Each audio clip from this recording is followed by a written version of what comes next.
parle de Wyatt, pour moi, en fait, Bray Wyatt n'est pas un personnage qui fonctionne sur le long terme. T'as pas forcément tort. Ouais, merci. Parce que bon, le mec, à chaque fois, il se trouve des personnages, mais ça ne dure jamais longtemps, en fait. Et je Après, pense que le problème vient plus de lui que du booking. Wyatt, chez la Wyatt Family, ça a duré longtemps quand même. Bah, en vrai, la White Family, ça pouvait durer longtemps. Enfin, plus le personnage Eater of World, en vrai, ça pouvait durer longtemps.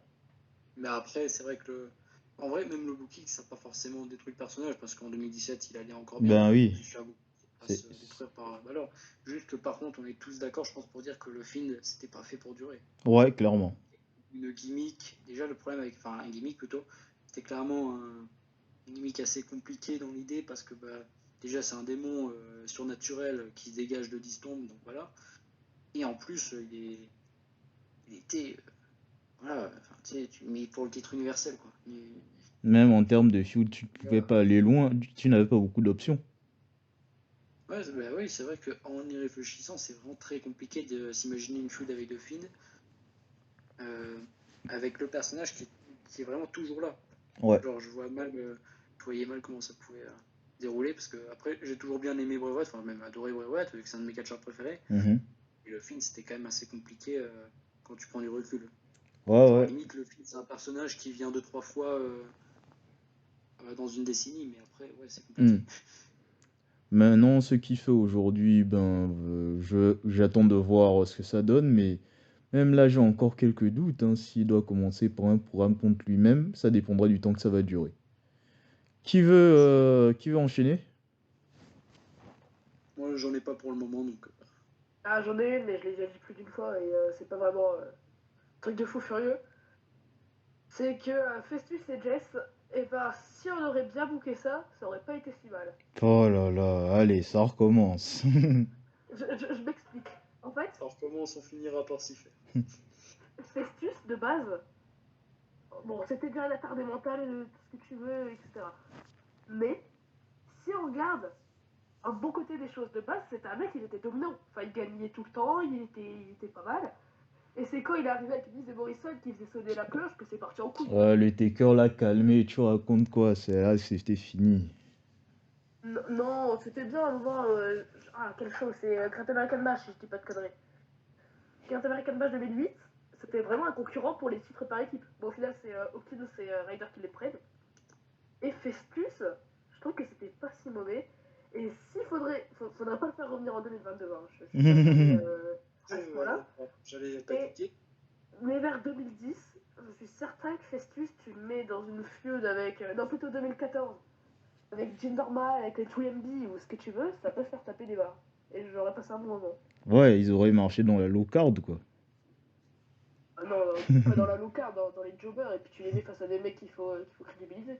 Enfin, Hmm. comme ils ont fait avant, mais après que ça soit parti en couille. Si ça partait pas en couille, tu faisais un truc cool avec eux, et puis ouais. Du coup, pour moi, bon, vous savez déjà que j'ai parlé de NXT auparavant. Donc, j'ai oublié un détail, c'est que pour moi, NXT, c'est une usine à mid-card. C'est pas une branche faite pour construire des main eventers. Voilà. Non. Il y a quand Bah, même des après, main eventers qui sont sortis de NXT. Oui, mais après combien de temps? Les mecs, ils ne sont pas ressortis de NXT et devenus directement des main eventers confirmés, Ah, si Finn tu Balor, ça réfléchis aurait bien. pu. Oui, Balor, ça aurait Finn pu. Balor, ce fut la seule exception, mais sinon, en dehors de ça, Chaud. je ne vois personne, hein.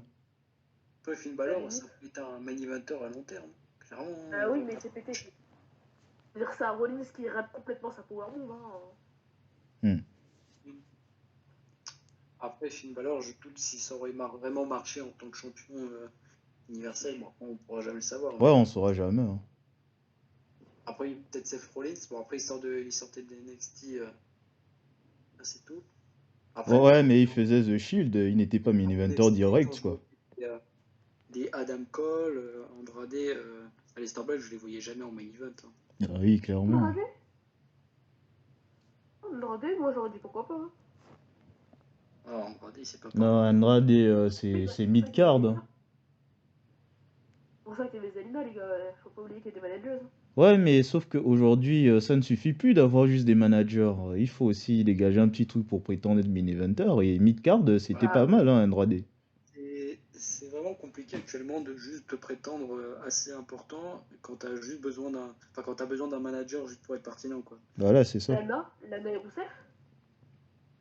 Lana Rousseff, ben Rousseff, il savait se débrouiller un minimum seul. Hein. Oui. Ah non, arrêtez les gars, arrêtez. Si, Rousseff, si, ça, c'était si, il la se merde. débrouillait.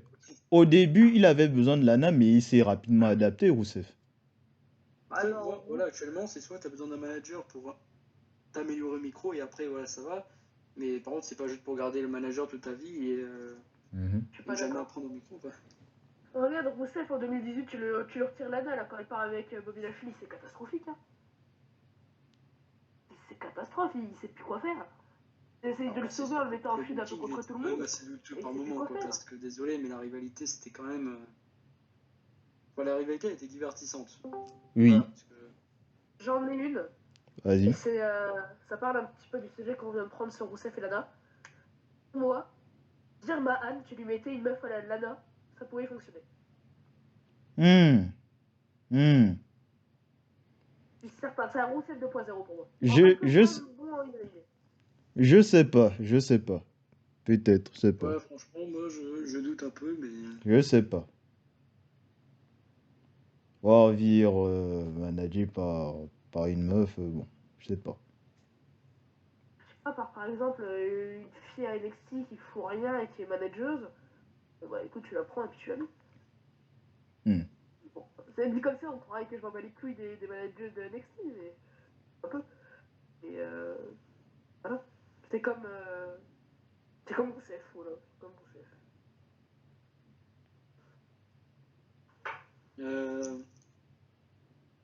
Ça, c'est compliqué, en vrai.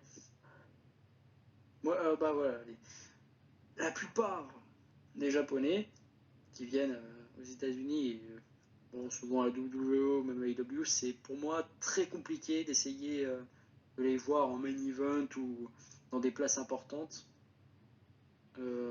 très régulièrement. À part peut-être Asuka, c'est rare quand je vois vraiment des Japonais devenir des stars aux États-Unis. Je suis plutôt d'accord. Surtout que c'est vrai que c'est compliqué, il y a vraiment plusieurs paramètres à prendre en compte pour ça. Bah, je vois pas pourquoi. Ben déjà pour le public cible, pour commencer, et également la langue, l'environnement, la culture, il y a clairement une différence. Kairi Sane aurait pu être une excellente catcheuse chez WWE. Qui? Kairi Sane. Kairi Sane, carrément, c'était très compliqué. Hein, on va pas Hmm. se le Non, cacher. Kairi, c'est vraiment la gamme. Je dis pas qu'elle est pas talentueuse, mais franchement, pour le sol américain, c'était pas du tout facile. Hein. Franchement, au micro, bon, c'était Ben compliqué. ça serait pas aller plus loin que Tag Team. Hein. Honnêtement, vous avez vu son booking aussi? À NXT, ça se passait très bien, Kairi. NXT, c'est franchement pas la même chose, surtout qu'NXT, c'était un remake du circuit indépendant où tu avais plus des personnes. T'avais plus un public de niche à NXT que le main roster. C'est pour ça que ça marchait peut-être un peu plus. Dans un petit peu trop. Bon, il y a Lézard qui dit qu'il a jamais aimé Adam Cole. T'as le droit, hein, mec, t'as le droit. Moi, j'ai jamais accroché. Franchement, je vais être honnête, j'ai jamais trop aimé Adam Cole. Hein. Oh mon Dieu. Toi, Quint, après tout ce que t'as fait.